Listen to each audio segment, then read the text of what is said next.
అందరికీ నమస్కారం అండి. జేడీ వరల్డ్ యూట్యూబ్ ఛానల్కు స్వాగతం.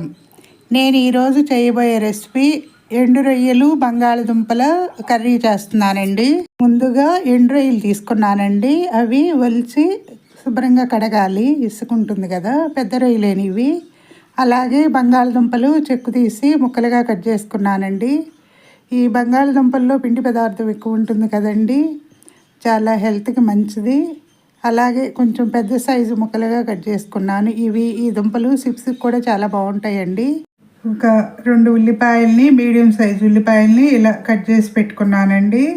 ఈ కర్రీ చాలా బాగుంటుంది, ఇదివరకు అమ్మమ్మ చేసేది. దీనికి తగినంత ఆయిల్ వేస్తున్నాను. ఈ కర్రీకి ముందుగా ఆయిల్ వేసుకున్నానండి. ఆయిల్ వేడైన తర్వాత కొంచెం జీలకర్ర వేస్తున్నానండి. అలాగే ముందుగా మనం శుభ్రం చేసి కడిగి పెట్టుకున్న ఎండు రొయ్యలు వేస్తున్నాను. ఇది ఒకసారి కొంచెం ఇలా వేయించాలండి. తర్వాత ఉల్లిపాయ ముక్కలు వేసుకోవాలి. ఇవి వేగిన తర్వాత ఇప్పుడు కొంచెం వేగినాయి కదండి. ఇప్పుడు ముందుగా కట్ చేసి పెట్టుకున్న ఉల్లిపాయ ముక్కలు వేసి ఒకసారి మొత్తం కూడా కలపాలి. ఇలాగా దీనిలోకి కొంచెం పసుపు, అలాగే తగినంత సాల్ట్, ఈ కర్రీకి సరిపడా సాల్ట్ వేసి మొత్తం ఇలా కలుపుకోవాలి.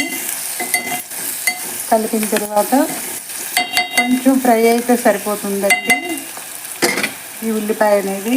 ఒకసారి ఇలా కలిపిన తర్వాత ఇప్పుడు మనం ముందుగా కట్ చేసి పెట్టుకున్న ఈ బంగాళదుంపలు వేసుకోవాలండి. దీనిలో వేసి మొత్తం కూడా కలిపి ఒకసారి ఇలాగా స్టవ్ మంట ఫ్లేమ్లో తగ్గించాలండి. ఇందులో తగినంత అల్లం వెల్లుల్లి వేస్తున్నానండి. వేసి మొత్తం కూడా ఒకసారి ఇలా కలపాలి. కలిపి ఒక 5 మినిట్స్ మూత పెట్టించాలండి. అప్పుడు ఈ బంగాళదుంప అనేది కూడా చక్కగా మెత్తగా అయిపోతుంది. నేను ఇప్పుడు మూత పెడుతున్నాను ఒక 5 మినిట్స్. ఇప్పుడు ఒకసారి మూత తీసి చూడాలండి. ఇది ఇలా ఆయిల్ పైకి వచ్చింది కదా, ఒకసారి మొత్తం కూడా కలపాలి. ఈ బంగాళదుంప ముక్క అనేది మగ్గింది లేదు చూస్తే తెలిసిపోతుందండి. ఇలాగా నేను ఈరోజు చేసేటప్పుడే వాయిస్ ఇచ్చేస్తున్నానండి. రోజు అంటే కనుక వీడియో అయిపోయిన తర్వాత మొత్తం ఎడిటింగ్ చేసి వాయిస్ ఇస్తున్నాను. ఈరోజు అయితే ముందే ఇచ్చేస్తున్నానండి. ఇలాగా అయిపోయింది. ఇంకొక 5 మినిట్స్ ఉంచితే సరిపోతుంది. చక్కగా ఇవి బంగాళదుంపలు చాలా బాగున్నాయండి. నిన్న రైతు బజార్ దగ్గర తీసుకొచ్చాడు చల్లపల్లి మా బాబు, చాలా బాగున్నాయి. ఇప్పుడు మూత పెట్టి ఒక 5 మినిట్స్ అయితే కారం వేసేయచ్చు. చూస్తున్నానండి. ముక్క కనుక మగ్గితే మెత్తగా అయితే కనుక కారం వేసేయచ్చండి. ముందే కారం వేస్తే కనుక అవి మళ్ళీ గట్టిగా అవుతాయి. నొక్కి చూస్తే తెలుస్తుంది. అయిపోయిందండి. ఇప్పుడు కారం వేసుకోవటం నేను చక్కగా చాలా బాగుంటుందండి. ఇదివరకే అమ్మమ్మ చేసేది. ఎండు రొయ్యలు అవి బాగా వచ్చాయండి మాది కోడూరు దగ్గర. మాకు వారానికి 2-3 రోజులు వచ్చేవాళ్ళు అమ్మకానికి.